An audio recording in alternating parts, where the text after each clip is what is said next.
Good morning in Zhoushanghao from the frozen Manduhai Park in central Hohhot. And welcome to this vaguely holiday themed video where I'm going to try to visit 12 parks in Hohhot, even though it's absolutely freezing today. And meanwhile, I'm going to try to answer the questions that you guys sent in to me. So while we're on the subject of the weather, it's -22 today. I'll answer the question by Shelley, who said it doesn't seem to rain here. Well, you're right. It very rarely rains. We are on the edge of the Gobi Desert, so it's a cold desert climate. Particularly in the winter, in fact, we never get any rain. On the days that it does, on the days that there is precipitation in the air, it snows. But even snow is quite rare here. When it does snow though, the snow's not going to go anywhere for a while. This will be here for the rest of winter. And it does slowly build up over time, but we don't get too much. Right, I'm going to go grab a coffee and take you to the next park. We've got 11 more to visit.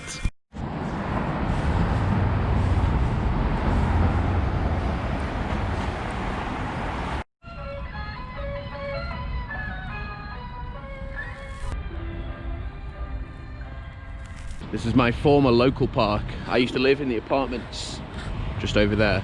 It's the Grassland Park, only a small one, but quite personal to me. I will move on to our next question from James, who asks if there's any elements of Chinese culture that I will take with me. It's a good question. I particularly like the napping at lunch, you know, longer work days, but a nap at lunchtime. But it's quite difficult to take that with you into the UK. But I've always found that I am actually more productive if I get up earlier, work a long morning, have a couple of hour nap at lunchtime, and then longer afternoon. I prefer that to the shorter days with no nap and no lunch. I also really like the communal aspect of eating here. There is a question about eating out culture here later, so I'll talk about that more. But yeah, so they're probably the two things that I would most like to take with me.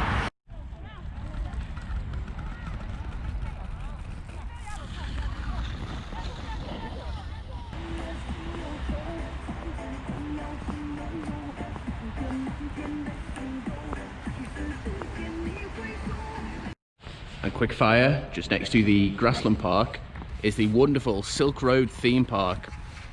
Not a theme park in the traditional sense, but it's definitely themed around the Silk Road with all its wonderful historic sculptures and nods to the Mongolian culture and the Silk Road culture. And while we're here, I'll answer two questions about my recent video in Haragan, in the village. Pete asks what a elderly villager in a village like that thinks when they turn a corner and there's a 6-foot bearded Westerner with a GoPro. Well, unsurprisingly, they're quite confused. But once they're over that initial confusion, they're actually really friendly and always keen for a chat. I spoke to a gentleman, an older gentleman in the village, and he just sort of asked me the usual questions, you know, where are you from? Why are you here? What do you think of the village? And then after that, you know, he was happy to let me go on my way. And then a follow-up to that, Monica asks, she said, you couldn't really see many people in the village, asked how quiet it was. Well, it is a small village. I think there's about 150 people there. But, you know, I did see people, I did speak to people, but a lot of people here are still a little on edge about being filmed. There's also some issues can be raised if you don't have certain licenses to film and speak with people. So I tend to not get my camera out too much when people are about, or not to chat to them anyway. Particularly somewhere like a village where I could well be the first foreigner they've seen in flesh, you know. If I then whack out a camera and start trying to talk to them, it's not really fair to them, you know. So yeah, there is people about, but it was a small village.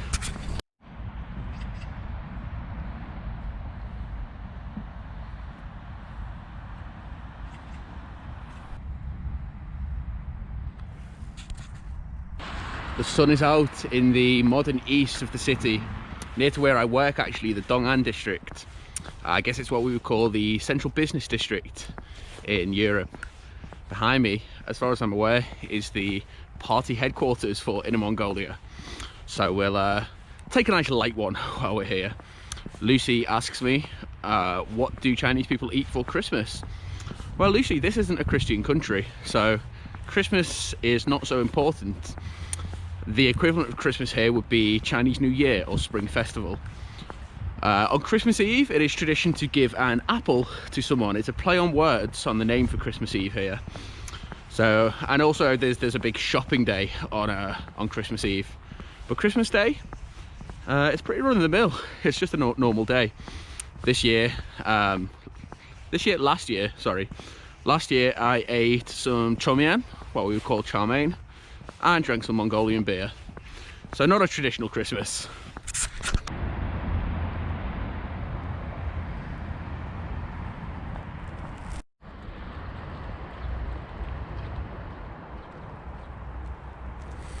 My dear friend Holly from university asks me what it is about China that I love so much and why I keep coming back.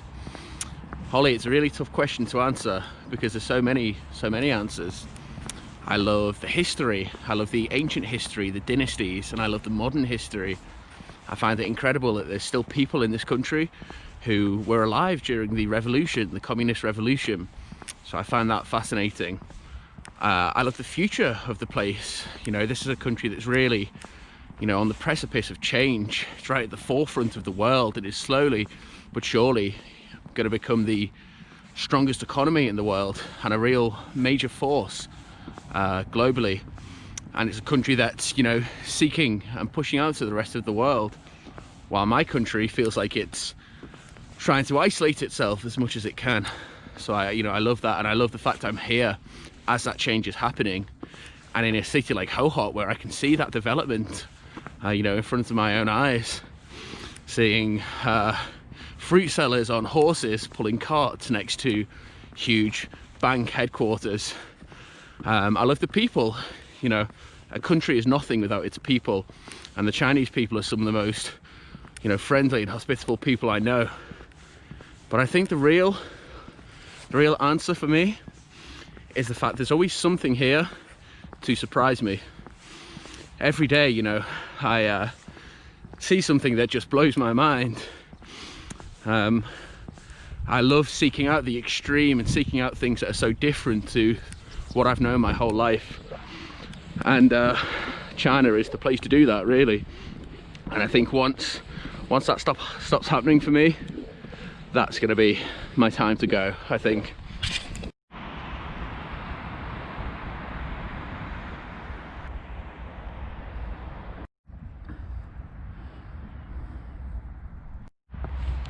I'm not 100% sure if I'm allowed to be here. It's called the Women and Children's Park, but there's no one else here. So if I get stopped, I'll just ting-budong it. Anyway, Alex asks me what annoys me the most about being here. Well, at the moment, 100%, it's this assumption that all of us foreigners have got the virus somehow. You know, like, I'm in this country. If I've got the virus, I've got it from this country. You know, I had 6 COVID tests to get here, and 3 blood tests. I think I'm pretty safe, you know, and I know it is just ignorance and they don't mean anything by it. And I know China dealt with the virus in a much better way than most countries, including my country. But it's just rude, you know, and it's hurtful. Like, I live here. I'm a resident of this country. Like, it's frustrating, but hey ho, can't change it. In normal times, the 2 things that annoy me the most: paperwork and bureaucracy, number 1. Trying to get anything done is just a slow process. There's so much paperwork involved. Sometimes you just want to get things sorted, and it's you have to wait quite a while all the paperwork's checked. And secondly, the traffic. God, I hate the traffic. It's not as bad as it used to be. When the metro was being built and all, you know, there was construction everywhere, it was an absolute nightmare to get anywhere. It's eased up a little bit now, but if I could just travel by metro at all times, I absolutely would.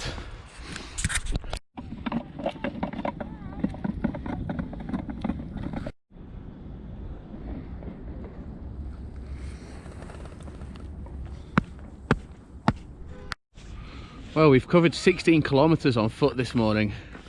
It's been quite a taxing one, Fortunately, the next few are all along the metro line, so we should get them done before dark.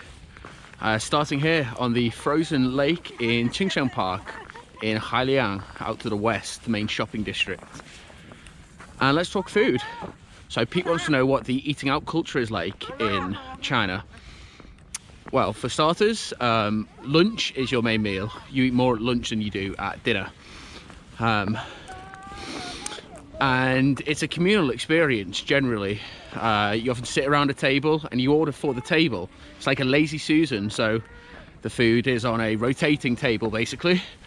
And yeah, that's how you eat. Your dinner is often a bit smaller. You often have soup as well with your food. So yeah, that's the main difference. And also a lot of people eat out quite frequently because it's cheap. You know, I often eat at restaurants where you're paying 12, 13 yuan for a meal, which is pretty cheap, you know, £1.20, £1.30. And then James wants to know about my favourite snacks and things. So he asked about my favourite biscuit, which would be these. Green tea Pejoy. Favourite chocolate would be the matcha green tea Dove, or what we would call Galaxy. Favourite soft drink is this. I've got a bottle with me.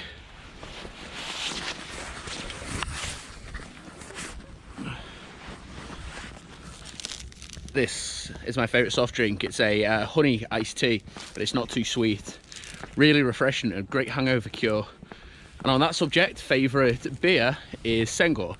It's a Mongolian beer, but it's quite readily available here. And finally, favourite restaurant. There's a few chains that I like. There's one called Tang's, which does a nice Shuishang Park, which is my favourite Chinese dish. Not quite as good as mine, but still pretty good.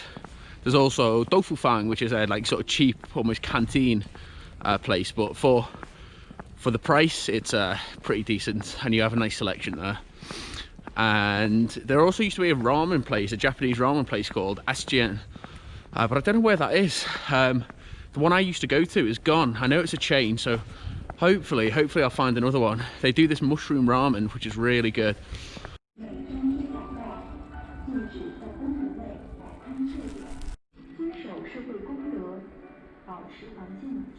I can feel the sun starting to set already. It's going to be a race against time for sure. Let's talk westernization. Pete asked me if China was more or less westernized than I imagined. It's a tough question because it was so long ago now that I first arrived, and it's just normal to me now. What I would say is, when I first landed in Beijing and saw the big red flag with the hammer and sickle, I thought, wow, this really is a culture shock. And every day there is culture shocks. I would say, out of all the places I've been to, you know, including places like, say, South Korea or Kuwait, that are very distinct in their culture, China is probably the least westernized. Now, that said, there are still, you know, your major brands and the things you expect to see in cities, particularly, say, in, like, central areas of, like, Shanghai or Beijing, or even Hohhot central region, really, where you see your Starbucks and your Apple and your, you know, McDonald's, KFC, Subway. But in general, I would say it's probably about what I expected. Now, saying that, Matt asks me what I do when I'm feeling homesick. As much as I love how unwesternized it is here, my go-to is to go to Starbucks with my phone and have a coffee and watch some YouTube. It's pretty Western.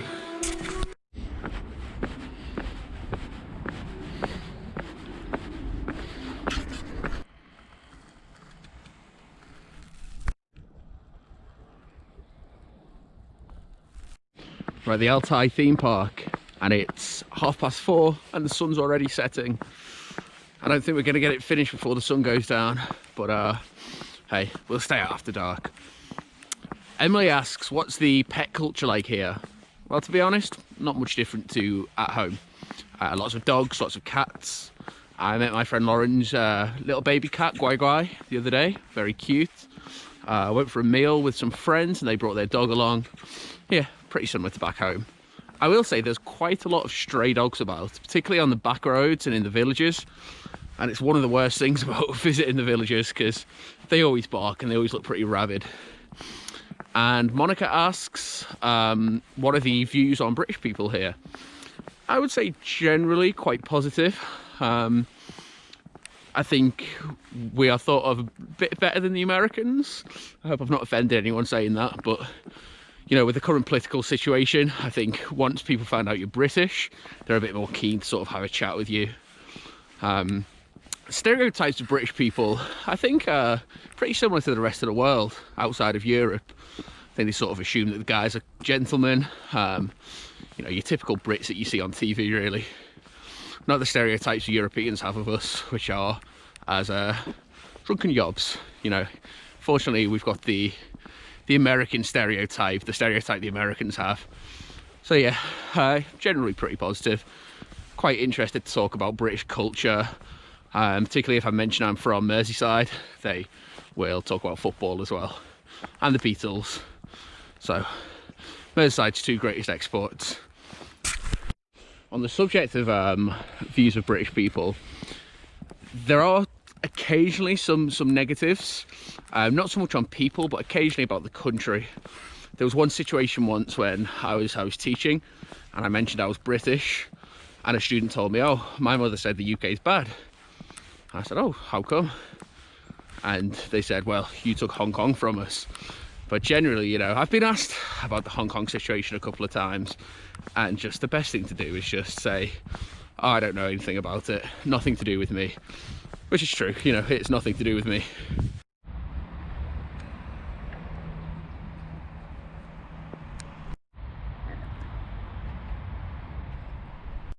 Well, in the shadow of Genghis Khan seems like the right place to answer Pete's final question.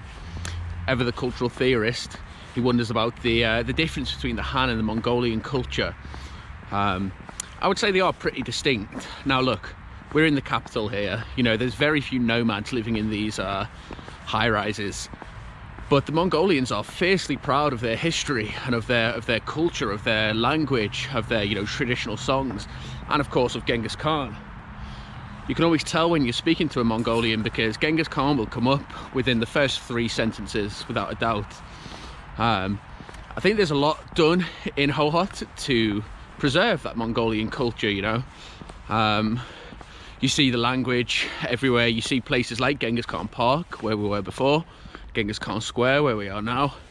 There's lots of Mongolian restaurants, you know, with traditional Mongolian music. But the truth is, you know, it's probably less authentic here than it would be if you got out of the city. Now the Han, for their part, they do embrace the Mongolian nature of this city, and while they maybe don't have that connection to it, they're certainly proud of similar things.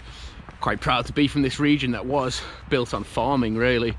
Not the easiest place to live and survive, particularly back then anyway, you know, with the freezing winters and the dry hot summers. So yeah, the Han definitely do embrace that, but the Mongolians are fiercely proud of their culture. On a slightly different topic, Joe asks about burials here. When you go out to the villages and the farms, you often see these sort of stone mounds that look a bit like small yurts. I think they're designed to look like that. And that's often where farmers and the likes are buried, and their family, or their ashes are spread. And on the foothills of the mountains, you often see sort of monuments. There's a village not too far from here. We're quite far north in the city at the moment. And there's a village called Harachin, which I've been to before. And you see a lot of these little monuments in the mountains there. But the majority, we don't really have graveyards like we would in the UK. They're stored in these, they look a bit like pagodas. And the ashes are stored there. That's where most are, and that's a China-wide thing. And Harachin has one of these. I wish I could remember the name. I'll put a little edit somewhere and tell you what these things are called. But yeah, people are usually cremated and they are memorialized in these buildings. And it's getting pretty dark, but we're on the penultimate park now, park number 11. Let's do some quick fire questions. Kev asks, where's the Berkshire accent, La? Kev, mate, it's difficult enough for Brits to understand it. Imagine trying to speak to a non-native speaker in a Birkenhead accent. That's where it's gone. Miffa asks about the symbol for 10 on your hands. So in China, you can count on one hand. 1, 2, 3, 4, 5, 6, 7, 8, 9. And then the one-handed is 10, or two-handed, it's the crossed fingers, but I'm holding the camera, so I can't do that one. One of my viewers asked about the e-bikes. I've not used them yet. I think they're pretty new. They weren't here when I left. I don't think so anyway. So at the moment they're just an annoyance for me. They just block the road when I'm trying to walk. But once I've got my WeChat Pay set up, I'll jump on one and do a little tour of the city. And James asks about nights out. So there's no pubs per se, it's more of a bar culture. There's a few microbreweries popping up where you can get like a proper pint, but usually it's sort of bottles and cans. Nightclub wise, I don't go clubbing all that much, but it's more of a sort of sit down event.